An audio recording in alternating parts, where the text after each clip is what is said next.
Oh my goodness. This is a huge trade. An NHL-wide trade. It involves teams from the East and West. A big defender going one way, picks going another. A defenseman coming home to where it all began. Sorry, I'll stop delaying. The Dallas Stars acquired Jamie Alexiak from the Pittsburgh Penguins. The Dallas Stars, after all, drafted Jamie Alexiak back in 2011. Then they traded Alexiak to the Penguins in exchange for a pick, and they got him back from the Penguins in exchange for that pick. Seriously. This is from Cap Friendly. Get this. The pick that Dallas sent to Pittsburgh was actually Minnesota's 4th round pick.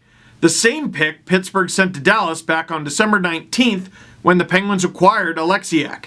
It's as if the initial trade between the two clubs never happened. So in a way, it's like the Pittsburgh Penguins got 83 regular season games and 12 playoff games out of Jamie Alexiak for free. 8 goals in the regular season, 1 in the playoffs, free. 6'7", 255 pounds. One of the biggest players in the league, throwing punches at guys and getting a couple thrown his way as well, for free. But also, Dallas gets that enormous defenseman back as if nothing happened. Sports are weird. But yeah, Jim Lights was yelling about the Stars. Penguins are tinkering, and that's always fun. What do you think of the trade? Leave a comment down below. Unless that wasn't the trade you're here for. You seem like you're here for something else. Oh, okay, I'm sorry. I just figured it out. Okay, I can't start this video like that. Here, Faisal Kamisa, take it away. 6 months? I'm sorry, I had to. That's just a really good tweet. A blockbuster. The Toronto Maple Leafs acquired Jake Muzzin from the LA Kings in exchange for a 2019 first,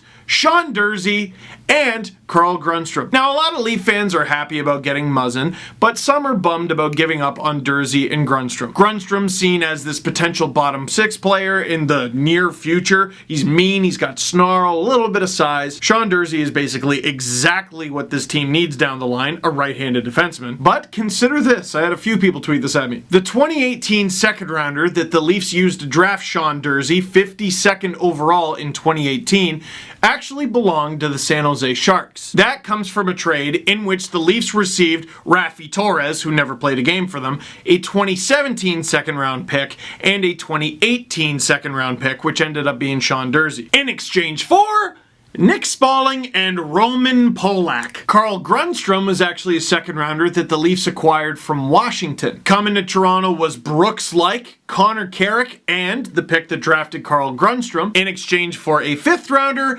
and Daniel Winnick. So maybe that makes you feel a little less guilty about the trade, but let's not mince words. Durzi and Grundstrom, I think, will be NHL players. Probably good ones. And the first rounder, well, that's up to LA. The Leafs immediately get what they need. They improve on defense, probably the first pair, and I assume they hope that trickles down the lineup. Obviously, LA gets 3 nice pieces, and they can maybe start some sort of rebuild. They still gotta shed some room, or I guess create some room. They gotta shed cap. But this is far bigger in the East, because the Leafs, already a strong team in the standings, get even better. And maybe not a moment too soon as well. Check this out. The Leafs are still 3rd place in the Eastern Conference, but they're now 1 point behind the Islanders and just 1 point up on the Montreal Canadiens. The Leafs are a slump and a hot week from Boston away from being kicked down to a wild card spot. If the Leafs lose a few and then Boston wins 4 out of 5 and Pittsburgh wins 4 out of 5, they're not even in the playoffs at all. So for most of the season, the Leafs have been a good team, but the playoffs and sometimes just the regular season standings have a way of chewing up good teams and spitting them out. They need to be a great team, and this is Kyle Dubas shooting his shot, man. It's interesting to me because so many trades have happened recently. Most of them pretty small, you know, Brad Hunt and a couple picks. But then like Nino Niederreiter for Victor Rask? That's not nothing. Then the Leafs go out and get Jake Muzzin, and it's not even February yet? Because Muzzin's been out there as a name who's available for a while, and now that is an enormous available name on defense off the board. Other names out there have been Mark Pysyk, Nick Jensen, Radko Gudas, all in the East. Do they move sooner rather than later now? Do the buyers in the East call up the sellers in the East a little bit quicker? And in terms of the question, will this actually help fix the Leafs defense? It better. Check this out from Cap Friendly. I never would have guessed this. With the addition of Jake Muzzin, the Leafs now have $23.8 million, or 30% of the cap, allocated on defense. That puts the club at 6th overall in the league with regards to the total cap hits spent on defensemen. For a team whose third pair this season has been Travis Dermott on an entry-level deal and Igor Ozhiganov, that is a feat. Something that I thought was holding the Leafs up, the Mitch Marner contract situation, which we now know is not a situation until the season's done. The Matthews contract that he's not opposed to signing mid-season.